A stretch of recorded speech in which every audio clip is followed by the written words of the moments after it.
Hey viewers, my name's Cara. I'm your host for Tuesdays here on the Pagan Perspective, and this week's topic is from our very own, or former our very own, Eric. Hi Eric, I've missed you. I'm sure we've all missed you. I mean, whatever, like we talk occasionally, we're friends, but you know, I'm acting like you've been gone forever, but it's fine.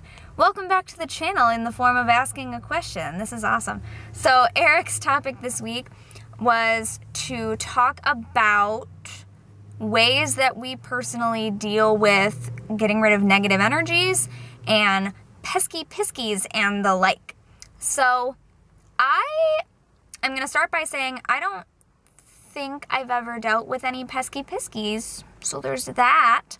Not that I don't believe in them, but I don't know that I've ever dealt with any, at least not in a negative way.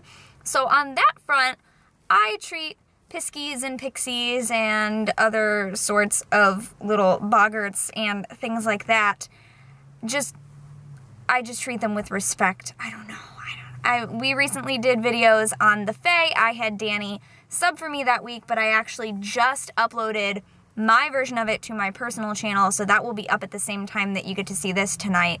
I uploaded it earlier today. So just talking about the Fae in general, this kind of relates to that. I don't know, I just treat them with respect. I just know that they're there and that they're a thing, and I don't do anything purposely ever to tick them off, and I don't think that I've ever dealt with any. That's something that I just don't know enough about. But if we're talking about negative energies, negative entities, energy things that become entities, whatever, this is a perfect time for me to tell this little mini story. I recently obtained lots of new crystal babies. Just crystals, from a place that was full of a bunch of negative energy. So I decided, oh, sorry, that was my phone. I'm waiting outside the theater to go into rehearsal because I'm just a little bit early, so I thought I would record this now. Anyway, no, back up. This past month, last month at the full moon, I decided to cleanse all of my crystals in my house. Like all of mine, all the ones I use for crafting, all the ones that have been sitting in boxes forever and ever and ever. I cleansed all the things, all the crystals, all the pentacles. And I realized I could have actually cleansed a lot more than that. But I cleansed all the things that I wear really regularly and all such things. And then this past new moon, I obtained new crystals from a place that was full of a lot of negative energy. And so I was like, well, heck, I just cleansed all of my crystals at the full moon, so now I'll use the new moon and cleanse these new ones. So, perfect example, just ways that I deal with negative energy is when I feel like the energy is weird or off or negative or oppressive or just really dense or whatever. First of all, I usually open windows. I do like a physical cleansing, which also helps me feel that the energy is being cleansed. I do like to use smoke and incense, whether it be like sage, sweetgrass, cedar, things like that, or incenses. And sound, whether it be clapping or bells or whatever, and I do the charging under sun and moon thing, and water with or without salt, full moon charged water, things like that. But yeah, just like basic negative energies in my life. Let's say I'm going throughout my daily life and something feels negative and weird.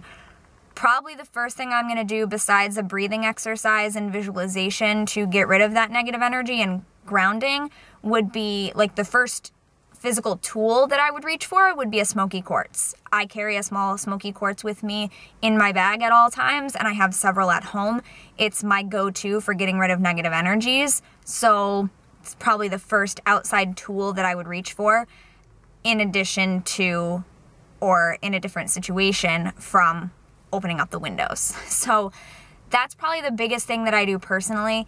And then if it's something like negative energy within myself, like if I'm having a bad mental health day kind of thing, in addition to the smoky quartz, I will also use rose quartz to instill self-love, so taking away the bad and then infilling with good. I actually just left a comment for someone on one of my old Pagan Perspective videos about this, because I was going through my playlist on my personal channel that is a playlist of all my Pagan Perspective Tuesday videos, and I haven't updated it in 2 years, so I was going through and I got about a year's worth of that stuff updated. Someone on one of those old videos had asked something about this, so I was just telling them that I use smoky quartz and rose quartz for that kind of thing, and that I also use tea, which I happen to be drinking aged Earl Grey today. This is my second mug of it. I made a second mug at my grandma's house to bring to rehearsal. And I will pick the type of tea that I am drinking that day, or water, or whatever it is, whatever beverage, excuse me, based on what I'm dealing with that day. So if I feel like I need a pick-me-up, it might be a breakfast blend or an Earl Grey. Or if I want to relax or calm myself down, if I'm experiencing some anxiety, I'll go with a chamomile, something like that.